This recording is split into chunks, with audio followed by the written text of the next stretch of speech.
This is a thickness planer. It flattens wood to the thickness that we need for our project. This is a drum sander. It flattens wood to the thickness that we need for our project. So when should we use this tool versus the planer, and why?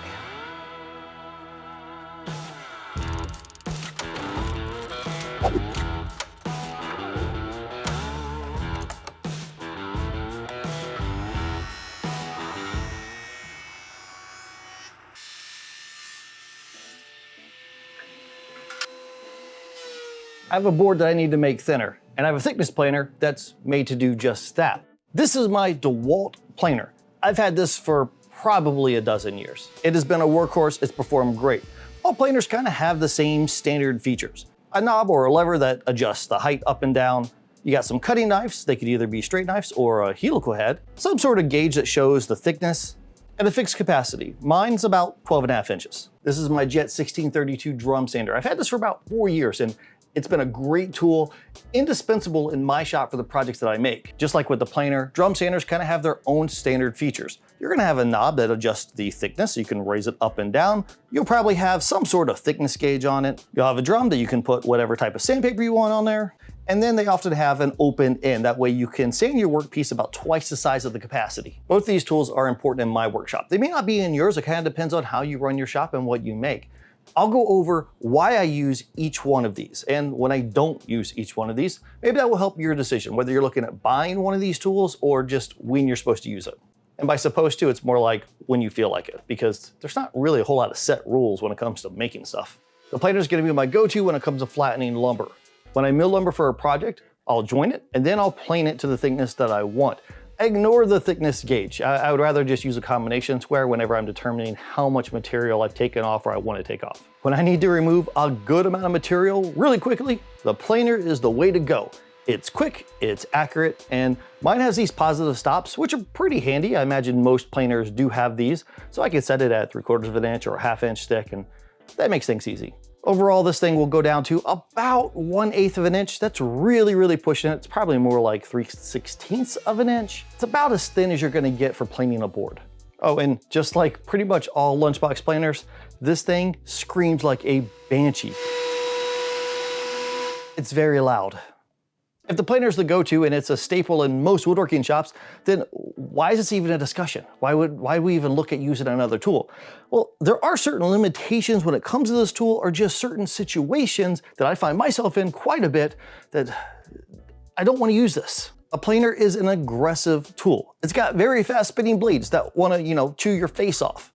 I mean, they're really made to chew away wood, but they'll chew your face off too. Watch out. When I need a little bit of finesse, I just want to trim off just a hair, fine tune that workpiece, it can be a little bit difficult. My planer is straight knives, as in it has knives that are straight, that spin really fast, and then they cut things. Helical head's kind of like what I have on my joiner here, where the knives are a bunch of little bitty knives and they're in a spiral shape. Straight knives have a higher risk of causing tear out depending on how the grain flows through the wood. All that beautiful figured wood that we all like, we think is really cool, well, it's like that because the grain is flowing in a whole bunch of different directions. Sometimes it doesn't matter how sharp the blades are, or the way I'm feeding the board through, one end versus another end, or even how much material I'm trying to take off at one time, like just a little bit. I still can get chip out, especially with figured boards. If you're wondering what chip out is, that's whenever you're planing a one-of-a-kind, beautiful board, and then right in the middle, boom, this giant chip just flies out of it and ruins that gorgeous workpiece, and then you kind of cry to yourself a bit until you figure out an alternative. That's what I hear anyways. I think I read that in a magazine because I don't have experience with that. Getting chip out in the middle of a board or tear out on the ends, that's gonna be much more common whenever you're planing thinner boards and figured boards. Look, it never fails for me. When these things happen, it's always like the last pass. I need to take off a little bit, and I have to, it's not optional. And then I plane it and then boom, and then I have to start all over. It's always the last pass.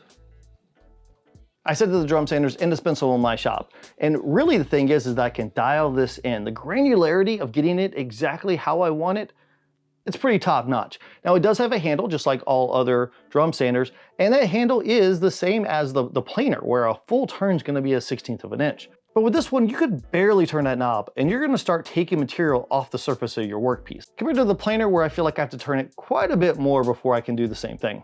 What's great though is the extra wide capacity. Unlike the planer, where I'm limited to that 12.5 inches, with this one, I can put something in there wide and then flip it around and sand it again the other way, and then actually have 32-inch capacity. That's pretty sweet. I don't use it all the time, but it's nice to have that whenever I do need to use it. This is great for really fine tuning that board, that finesse work I talked about with the planer. This one's the way to go. Whenever I need to have a board fit into a particular space, if I need to get that thing just right, I'm gonna use the drum sander. I can safely flatten those figured boards or those thin boards that might rattle around in the planer. With this one, you're not gonna have that problem because the drum sander is more of a delicate tool. You don't have spinning knives that are chewing off your face. You got a spinning sandpaper that will sand your face. Don't put your face near the drum. The more you know. I do make a lot of scroll saw projects. Shameless plug, I have a scroll saw channel if you are interested in seeing that sort of thing. So there's links in the video description if you want to check it out. But with those, I end up using a lot of thinner pieces.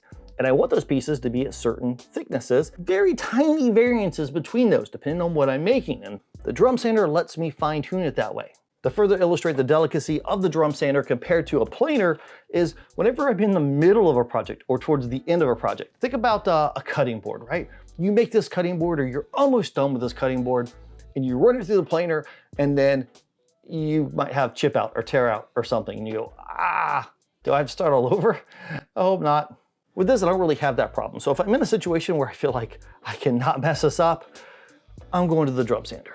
I'll ask the same question that I did with the planer. If the drum sander is the end all be all, the go-to tool, the one that's not aggressive, the one that lets you fine tune all the things, why would you not just use this and not the planer? Something to remember is your drum sander is made to flatten a workpiece, but not really to remove a whole lot of material. If you're gonna remove 1/8 of an inch, 1/4 of an inch, man, buckle up because you're gonna be here a long time. This is a slow tool. Even if you put like 40 grit sandpaper on it, it's still gonna be slow. With the very little material that you can remove at one time with the drum sander, plus the need to clean the sandpaper quite often, a drum sander can eat up a lot of shop time. Ultimately, I think that the biggest downside to having a drum sander is all the dust. You're dealing with super fine particulates because you're sanding a board. You're not taking away a whole bunch of material and chips and stuff like you are with the planer. That can really clog up your dust collector. It will quickly fill up that filter, then you gotta take that filter out, and then you gotta clean it and get all that dust out. It's not fun. I recommend forcing your children or grandchildren to do it for you. I don't wanna do it. That's why you'll see some people that will connect a separate dust collector, like a small one, just to this tool. That way it doesn't impact all the rest of your system. And I have to say that a lot of times I will actually use both tools for the same board. I'll use the planer to get it most of the way, and then I'll go over to the drum sander and just fine tune it that last bit. Hope this video helps if you're trying to figure out which tool to use or maybe which one to buy. But also I have to say thank you to the superhero community over on Patreon for supporting this channel, allowing me to make videos like this. You guys rock. Until we meet again, get in your shop and build something awesome. That sunlight is like that winter sun. I gotta watching you.